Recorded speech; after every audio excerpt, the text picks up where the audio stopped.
Bonjour à tous, aujourd'hui je vous propose une présentation globale de Teams.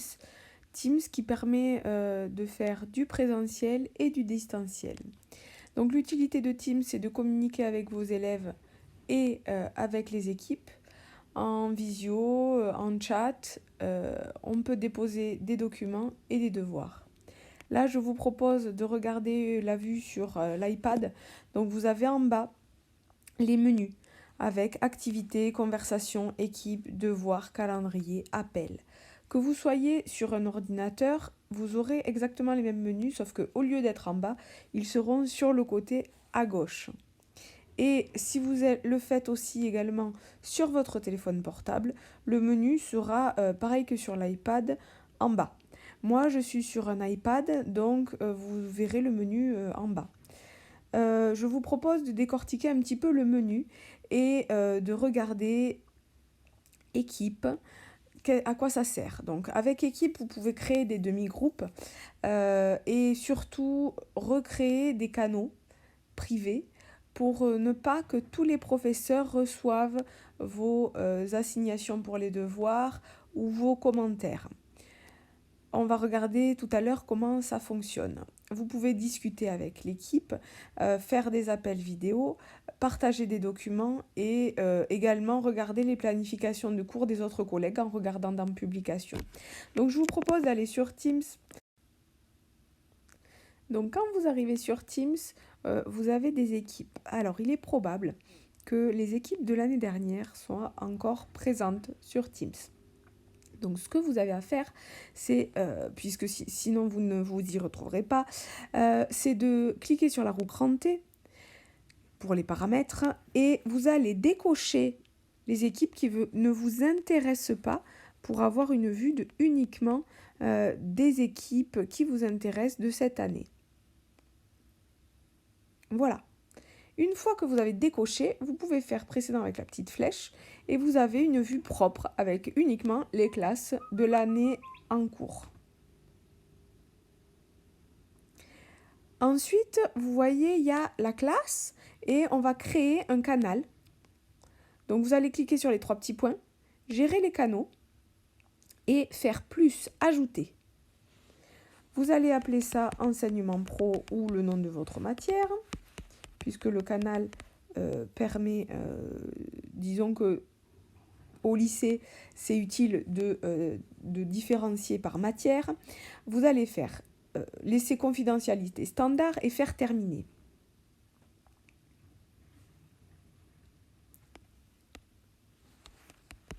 J'ai déjà utilisé le canal, donc je vais rajouter mon nom, mais je l'avais déjà aussi utilisé, donc je vais l'appeler comme ceci. Ce que je vous propose, c'est d'aller voir mes tutos déjà réalisés, tuto Teams sur créer un devoir en visio et quelque chose qui est utile pour les élèves, c'est un tuto Teams pour accéder aux réunions, mais je vous propose de regarder également comment on fait pour créer une visio.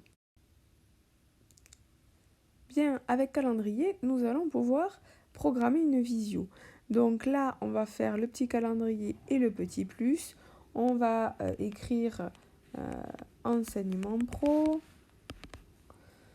et on va le partager dans un canal. Et là, on va choisir de le partager uniquement dans enseignement professionnel de première A.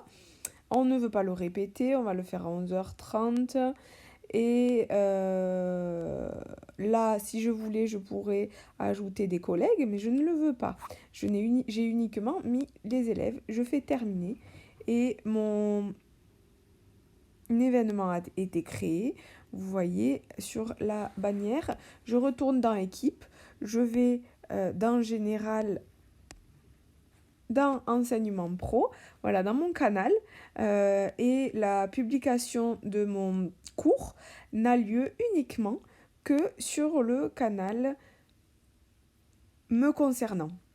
Voilà, ce qui permet à ne pas polluer d'informations les collègues avec nos visios. Alors maintenant, je vous propose de regarder les fonctionnalités de la visio. à savoir quand vous allumez votre visio, quand vous faites rejoindre une conversation, vous avez ici en bas conversation, où là vous pouvez avoir les messages écrits. Et vous avez sur les bonhommes, ça vous permet de gérer les membres, de supprimer les élèves ou de leur couper le son. Le problème étant que les élèves peuvent également supprimer d'autres élèves et couper le son aux autres élèves. Ensuite, vous avez le carré avec la flèche qui est bien connu sur les iPads, qui permet de partager vidéos, photos, documents, votre écran. Les élèves il y a une nouvelle fonctionnalité depuis peu, ils peuvent lever la main.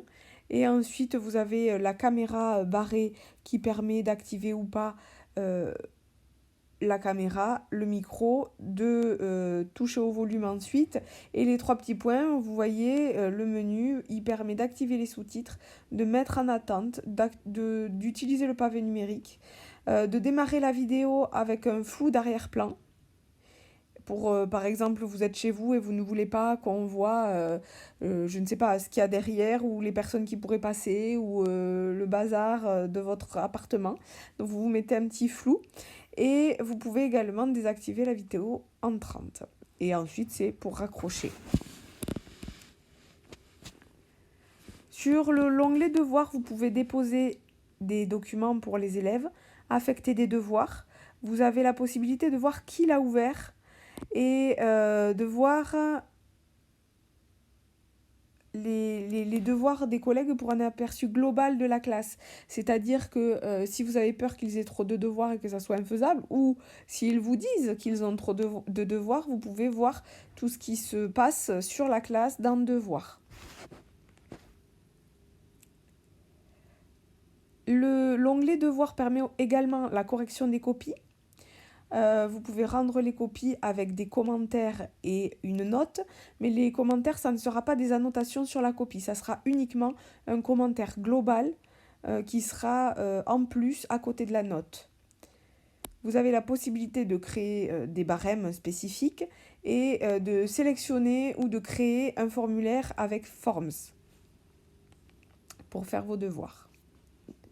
Donc calendrier, tout à l'heure, je vous l'ai montré pour préparer, s'il y a des visions de prévues ou planifier des visios, c'est dans calendrier.